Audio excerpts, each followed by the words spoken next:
आज हमारे देश में एक बहुत गंभीर विषय प्रमुखता के साथ उठ रहा है समलैंगिकता को लेके। आज हमारे साथ हैं निरंजनी अखाड़े के महामंडलेश्वर सोमेश्वरन गिरी जी महाराज। हम उनसे बात करते हैं कि भारत जो कि एक विश्व गुरु रहा है, आज विश्व गुरु बनने के लिए, दर्जा प्राप्त करने के लिए संघर्ष कर रहा है और समलैंगिकता जैसे गंभीर मुद्दे हमारे देश में उठ रहे हैं। आचार्य जी, आपका स्वागत है। आपका प्रश्न बहुत अच्छा है। भारत महान क्यों रहा, भारत विश्व गुरु क्यों रहा? आज भी भारत विश्व गुरु है, उसमें कोई संदेह नहीं है। हमेशा से भारत विश्व गुरु चला आ रहा। उसकी मूल रहस्य, सिद्धांत और सार्वभौमिकता, जो मूल सार्वभौमिकता है भारत की, वो बहुत ही अजीब है, जो दुनिया में कहीं नहीं है, किसी भी देश में नहीं है। भारत में सबसे पहले गंगा, विश्व की किसी भी नदी का जल इकट्ठा एकत्रित कर लो और गंगा का रख लो, गंगा का जल सबसे पवित्र और श्रेष्ठ, कभी खराब नहीं होता। दूसरा, भारत में ये प्रथा रही है, ये परंपरा रही है, ये सिद्धांत रहे हैं कि भारत में सामाजिक व्यवहार से, वैदिक सिद्धांतों से, सनातन के नियम का पालन करते हुए शादी होती है, विवाह होता है। जो पति पत्नी जो होते हैं वो बुढ़ापे के अंत तक साथ रहते हैं। ये एक सिर्फ भारत को ही श्रेय है। बाकी किसी देश में भी पति पत्नी शादी होने के बाद में लंबे समय तक साथ नहीं चल पाते। ये भारत की सबसे बड़ी सार्वभौमिकता है। भारत सिद्धांतों का पालन करता है। जैसे अब ये आपने समलैंगिकता का बात किया। समलैंगिकता जो है एक विडंबना है। ये मानव के गुणों को विक्षेप करने की क्रिया को कहते हैं।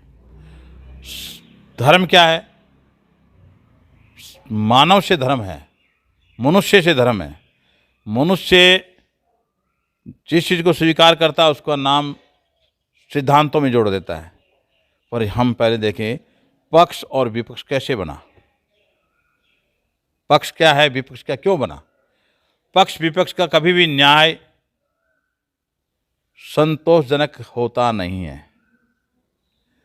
पक्ष के फैसला दिया तो विपक्ष के अंदर असंतुष्टि होगी, विपक्ष के पक्ष में फैसला दिया तो पक्ष को असंतुष्टि होगी। हमें न्याय से पहले पूर्व पक्ष को जानना चाहिए कि पक्ष और विपक्ष का जन्म कैसे हुआ, यानी इसका कोई पूर्व पक्ष होगा। हमें पूर्व पक्ष को सामने रखकर उस न्याय संहिता के सिद्धांतों का जब पालन करते हैं तो भारत में ये परंपरा कदापि नहीं होनी चाहिए। ये मानव कर्ते की परिभाषा को उत्तम नहीं कही जाती। मानव जाति इस पृथ्वी की सबसे श्रेष्ठ जाति है। वो ही सनातन है। उसने अपने आप को सनातन स्वीकार किया, इसलिए धर्म हुआ सनातन, यानी कभी समाप्त नहीं होने वाला। मनुष्य के द्वारा ही धर्म की उत्पत्ति होती है। नाना पंथे विधमते, वेद ने कहा है नाना प्रकार के पंथ जो है वो वास्तविक सिद्धांत के धर्म के दुख के कारण बनते रहे हैं, बनते रहते हैं। ये धर्म क्या है? मानव धर्म का सनातन धर्म। सनातन धर्म में वैदिक कर्तव्य की पालन करना। भगवान श्री कृष्ण ने गीता में स्पष्ट कहा है कि हे अर्जुन, नजर साफ, आचरण शुद्ध, आदत अच्छी, सत्य, अहिंसा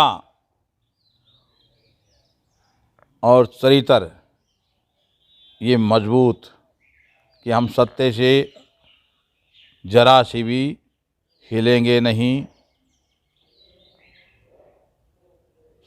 अहिंसा, हमारे अंदर हिंसा की कोई भाव कभी पैदा होगा ही नहीं। हम हिंसा का कभी विचार सोचे ही नहीं। अहिंसा का पालन करें। चरित्र हमारा हमेशा मजबूत होना। चरित्र एक ऐसी सदली ज़मीन है जो चली जाने के बाद में कभी लौटती नहीं है। ये जब 6 चीज़ें हमारे अंदर पैदा होती है तो भगवान श्री कृष्ण अर्जुन से कहते हैं, अर्जुन जब इस 6 चीज़ों का आप पालन करो, 6 शब्दों का पालन करोगे, तब आपके अंदर अच्छी सोच पैदा होगी, स्वच्छ विचार पैदा होंगे। अच्छी सोच और स्वच्छ विचार पैदा होंगे तो आपका मन पवित्र होगा। हम प्रत्येक व्यक्ति को अपने अंदर इन 9 बातों का हमेशा के लिए धारण करने की दृढ़ निश्चय कल्पना करनी चाहिए। मैं बदलूंगा, युग बदलेगा। अगर मैं बदलना नहीं चाहता हूं तो युग कैसे बदलेगा? मैं बदलूंगा, ऐसे हर मनुष्य इन 9 बातों को धारण करके दृढ़ संकल्प कर लेता है दुनिया का, तो पूरी दुनिया में स्वर्ग को आते देर नहीं लगेगी। हमारे अंदर जो बुराइयां थी वो एकदम से समाप्त हो गई। महाभारत का युद्ध किस कारण से हुआ? कुछ तो कारण होगा। पूर्व पक्ष क्या था? यानी भगवान श्री कृष्ण ने अर्जुन से कहा कि जब जब धर्म की हानि होती है तब मुझे धर्म की रक्षा के लिए आना पड़ता है। धर्म क्या था उस समय? भारत माता की आन और बान और शान को खतरा था। अंतिम द्रौपदी का चीरहरण, उसी से युद्ध की। यानी पूर्व पक्ष ने 2 पक्ष पैदा कर दिए, पक्ष और विपक्ष। इसी भांति न्याय सिद्धांत ये कहता है कि हमें पूर्व पक्ष को जानकर ही पक्ष विपक्ष का निर्णय लेने की क्षमता हर मनुष्य के अंदर होनी चाहिए। ये समलैंगिकता का जो व्यवहार है वो पूरे मनुष्य जगत की संस्कृति के लिए कभी भी उत्तम नहीं पाया गया है। प्राचीन काल में जो है राजा मानधाता के पिता का लेख जो है वो ये सिद्ध करता है कि हमें कभी भी तुच्छ विचारों पर नहीं जाकर एक अच्छी सोच और श्रेष्ठ विचारों को उत्पन्न करना सबसे संभाविक श्रेष्ठों को प्रकट करता है।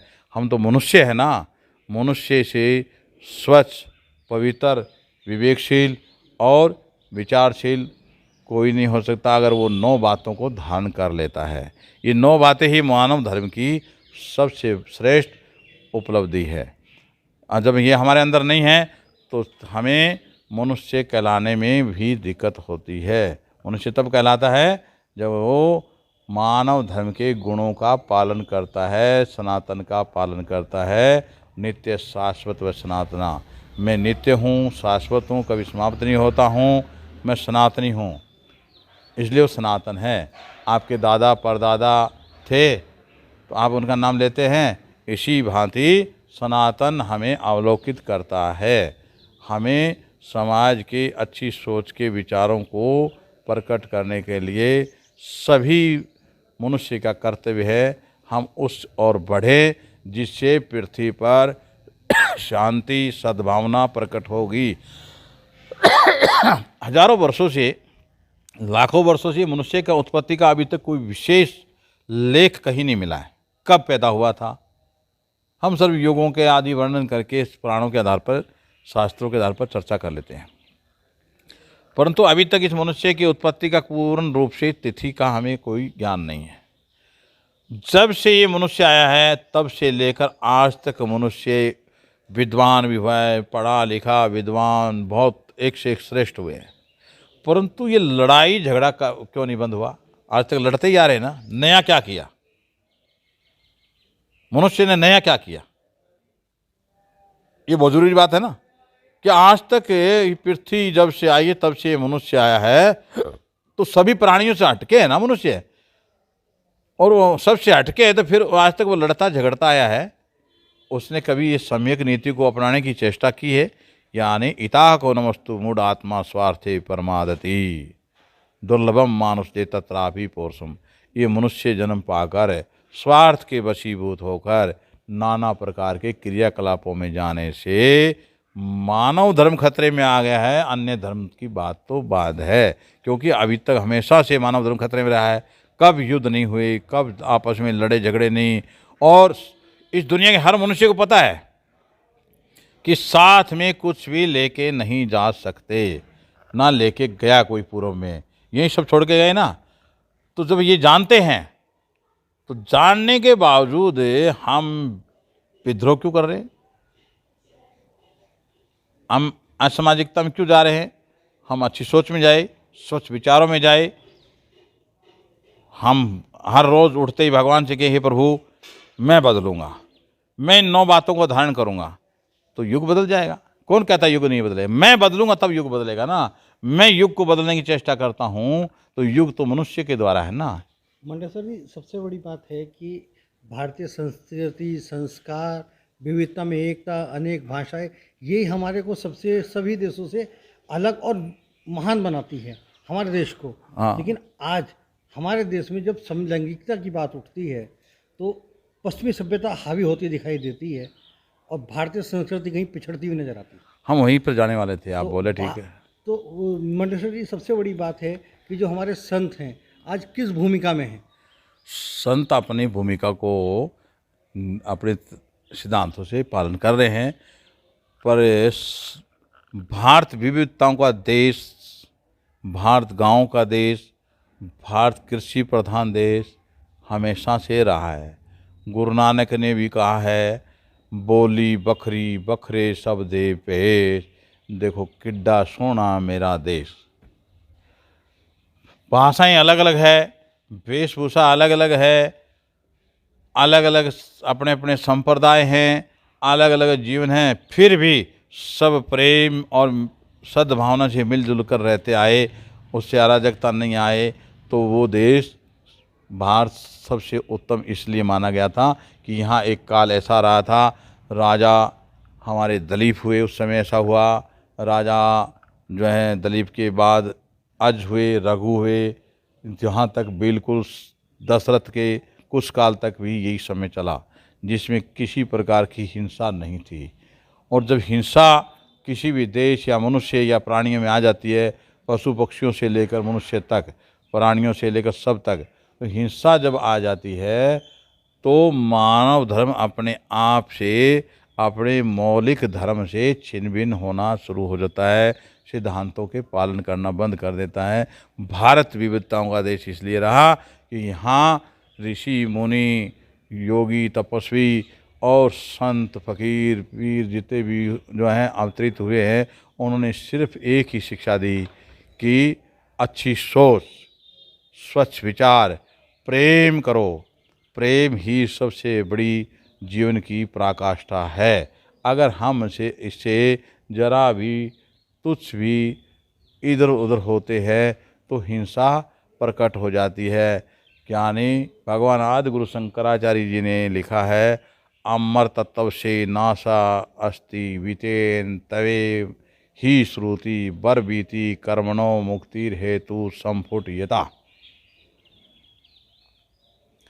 यानी अमर तत्व, अमृत के बराबर का जो तत्व है वो ज्ञान है, वो प्राप्त करने के लिए मनुष्य कभी भी अग्रसर नहीं हुआ।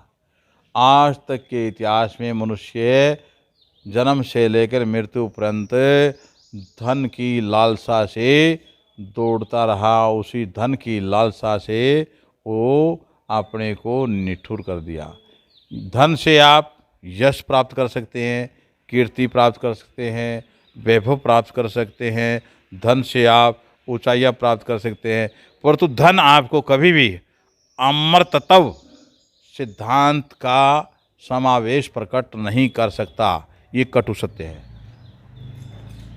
इसलिए भारतीय संस्कृति में कभी पहले 1130 से पहले का जो इतिहास माना जा रहा है, उसमें भारत के किसी भी घरों में ताला नहीं था, भारत में कोई गरीब नहीं था, भारत के हर घर में सोना चांदी भरपूर था, कोई चोर नहीं था, कोई डाकू नहीं था, सब प्रेम और सद्भावना से उनकी एक सबकी सोच थी अच्छी, प्रेम, विचार शुद्ध, स्वच्छ विचार। जब हम इसको फिर से धारण कर लें तो कौन रोक देगा हमें? हम फिर भारत विश्व गुरु बन जाएगा। भारत विश्व गुरु था, विश्व गुरु है, विश्व गुरु रहेगा। इसी के साथ में सभी सुनने वाले श्रोताओं को आशीर्वाद सहित धन्यवाद देता हूँ। आपने स्वामी जी इतना कीमती समय दिया, उसके लिए आपका बहुत बहुत धन्यवाद।